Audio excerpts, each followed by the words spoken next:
फिल्मों के कुछ किरदार ऐसे होते हैं जो अविस्मरणीय छाप छोड़ जाते हैं। जरूरी नहीं कि ये लीड हीरो या हीरोइन ही हो, कभी कभी सहायक कैरेक्टर्स भी लेजेंडरी बन जाते हैं। इन्हीं में से एक थे सबको हंसाने वाले उत्पल दत्त। इनकी तस्वीर को देखकर शायद आज भी आपके चेहरे पर मुस्कुराहट आ जाए। 70 के दशक में उत्पल मशहूर कॉमेडियन के रूप में जाने जाते थे। फिल्म गोलमाल में अमोल पालेकर के साथ उन्होंने लोगों को खूब हंसाया था।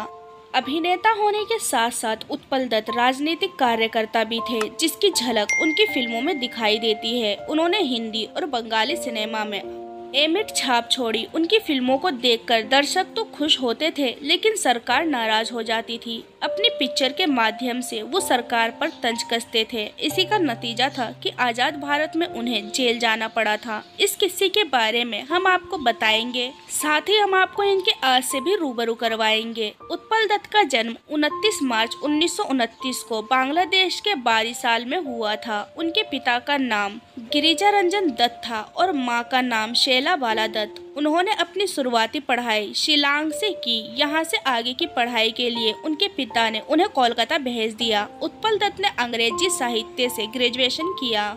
कॉलेज में पढ़ाई के दौरान ही उनका रुझान थिएटर की तरफ होने लगा था। उन्होंने साल 1960 में थिएटर और फिल्म अभिनेत्री शोभा सेन से शादी की। उत्पल दत्त और शोभा सेन की बेटी का नाम विष्णु प्रिया है, जो उनकी इकलौती संतान है। 1940 में उत्पल दत्त अंग्रेजी थिएटर से जुड़े और अभिनय की शुरुआत की।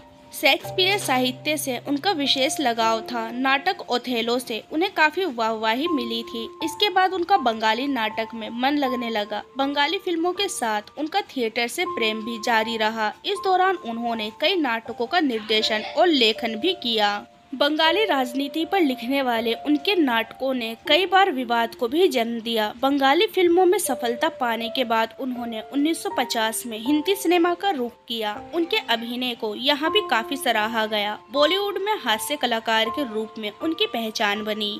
उन्होंने गोलमाल, नरम गरम, रंग बिरंगी, शौकीन और गुड्डी जैसी फिल्मों में काम किया। अमिताभ बच्चन की फिल्म 7 हिंदुस्तानी में भी वो नजर आए थे। गोलमाल फिल्म में उनका एक डायलॉग बहुत प्रसिद्ध था, जब वो कहते थे, बेटा राम प्रसाद। उनकी डायलॉग डिलीवरी का अंदाज निराला था। उत्पल दत्त कलाकार होने के साथ ही एक बड़े मार्क्सवादी क्रांतिकारी भी थे। उनके लेख और निर्देशित कई बंगाल नाटक विवादों में घिरे। साल 1963 का नाटक कल्लोल भी विवादों में घिरा। इसमें 9 सैनिकों की बगावत की कहानी को दिखाया गया था और तब की कांग्रेस सरकार पर निशाना साधा गया था। इसके बाद 1965 में उत्पल दत्त को कई महीनों के लिए जेल जाना पड़ा था। 1967 में जब बंगाल विधानसभा के चुनाव हुए तो कांग्रेस को हार का सामना करना पड़ा। कांग्रेस की हार की वजह उत्पल दत्त की गिरफ्तारी भी मानी गई। वहीं जब देश में आपातकाल लगा तो उत्पल ने 3 नाटक लिखे। इनमें barricade, city of nightmares, enter the king थे। उस वक्त सरकार ने तीनों नाटकों को बैन कर दिया था।